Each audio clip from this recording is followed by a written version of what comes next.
Feeling stuck in your career or your job search does not mean you're at a dead end. In fact, it's a sign that you're ready for something bigger, better, and totally new. So let's uncover your next big move together and get you into a job that makes you happy. My name is Sarah Camillo. I'm a career expert with 15 years of recruiting experience. I can 1,000,000% relate to that stuck feeling. I was there for years. I really did feel like I was at a dead end and I was just constantly searching for help and searching for answers.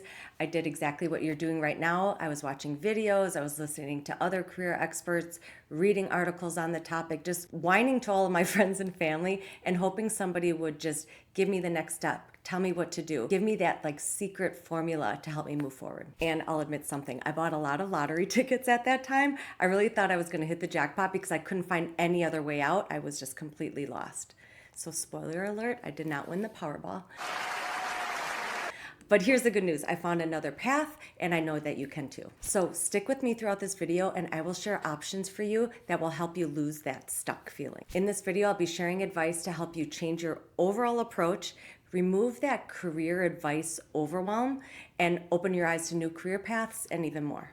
I'm 100% positive that you're going to take away at least one thing from this video that you haven't tried yet. So let's face it, clearly something has to change. You're either bored in your job or bored in your job search. Nothing's getting you excited anymore. So typically that means that there is some kind of skill, strength of yours, something hidden that you're not using today that you want to be able to use in your next job. I recently had a coaching call with all of my clients who are in my total interview program, and we talked about what these hidden skills, hidden talents were, and they all came up with something. And surprisingly, they came up with it pretty quickly. And they were these strengths that they know they want to be able to use in their next job. Now, again, I was surprised how quickly they came up with these. And all that is that is a sign that they are not in the right job today or searching for the right job today. And it's a huge clue that it's time for a change. Now, job searching can be very overwhelming. So if you're feeling that overwhelm, it's because you're looking at the big picture. You're focusing on everything at once. So let's break it down into more manageable steps or small micro goals for yourself and take it from there.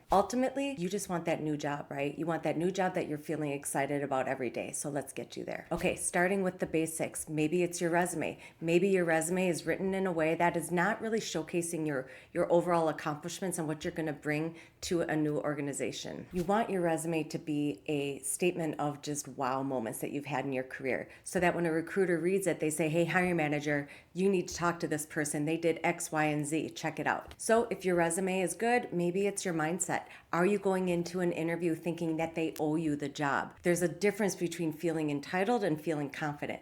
Confidence is key, but if you go into it expecting them to give you a job, that's going to come across in the wrong way. So remember, in your next interview, confidence in your strengths is very important, in your ability, very important. Yet it's equally important to still be humble and grateful for the opportunity that they're giving you to tell their story. So now, say you trust your resume, you're approaching the interviews with the right mindset. Let's talk about your LinkedIn. Are you using your LinkedIn and your network in the most optimal way for you? Sometimes just take a week where you are just focused only on your LinkedIn. You're focused on commenting on people's posts, building your network, reaching out to people you haven't talked to in a while. Now, when it comes to doing this, a lot of people are very uncomfortable. So I'm going to simplify it for you. When you're reaching out to somebody that you maybe haven't talked to in a while or worked with in a while, reach out to them asking for their help, yet make it easy for them to help you. Don't just send them your resume and say, hey, are you guys hiring? Blah, blah, blah. Make sure that you're giving them an easy way to help you. One way to do that is if you're reaching out to them on LinkedIn, let them know, hey, the company that you work at is on my list of targeted companies. I applied for this job, give them the job title, give them the job number, let them know exactly what you did, see if they can help you in any way by getting your resume to the right person in the company or in HR. Another way you might be networking is reaching out to the people in your contact list on your phone. So when you do that, make that easy for them too. Reach out to a bunch of people and just say, hey, I'm targeting these 10 to 15 companies. Do you happen to know anybody there? And don't be shy. If you want to bribe them, bribe them. Bribe them with a free coffee or a free cocktail or something if they can help you out in any way. If you want to use LinkedIn, you're already good at doing the networking, but you want to update your profile a little bit and try to get more recruiters coming to you. Maybe update your headline, which is the part right under your name. Make sure you have some keywords in there. Add a couple of emojis if you have to so that it really stands out when they're doing their searches. Make sure you have as many skills as possible. Now LinkedIn has increased the number of skills to 100. Those are those keywords that recruiters are using to land on your profile page. So have as many in there as possible. Get to 100 if you can. You'll be surprised how many doors open just by making these few little changes and when you're really intentional about your profile and with networking. Lastly, with the basics, now let's look at your overall job search. Don't get stuck on just one job board, mix it up. Don't get stuck on just one title. Mix that up too. Titles vary by company, by industries, by level, by scope, all of that. So make sure you're keeping it as diversified as possible. Every little step that you take builds the momentum for you. Those were the basics. Now let's go a little bit deeper. Maybe it's you holding yourself back and making you feel and stay stuck. So first of all, stop comparing yourself to others in your life and on social media. It's killing your confidence. And if you are job searching today, you're bringing that insecurity to an interview. And I remember when I was stuck, I did that too. I would read about people and their so-called dream jobs. And I was at a time that I was like, I just want to be a little bit happy in my job. I didn't even know what my dream job was. I didn't even really think they really existed. I thought it was, social media talking about everybody's perfect life.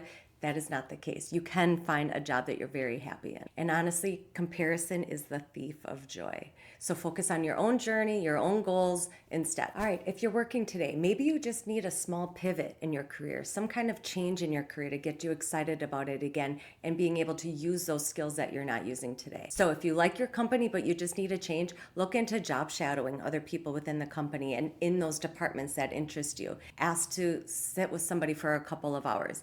The way you can do this is going either through somebody in HR, or if you have that open communication with your manager, they can help you as well.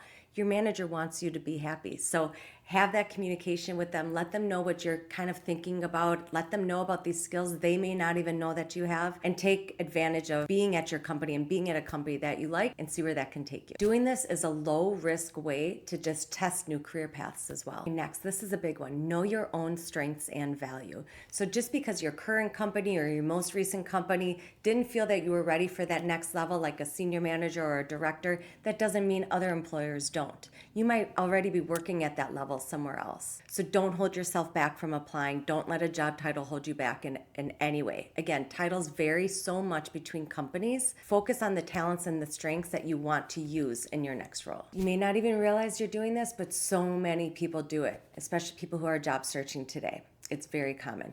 Stop putting these open jobs on a pedestal or thinking that they are the best job in the world, because you still don't know. You're only in the beginning stages of the job searching process or the interview process. Now, when you do that, you're making the job feel almost unattainable. So again, you're holding yourself back. You create this unnecessary friction in the way. So instead, break it down a little bit. So what makes this job so appealing? Is it really the right job for you? Take note of what makes it so exciting for you, or almost makes it seem like it is your dream job.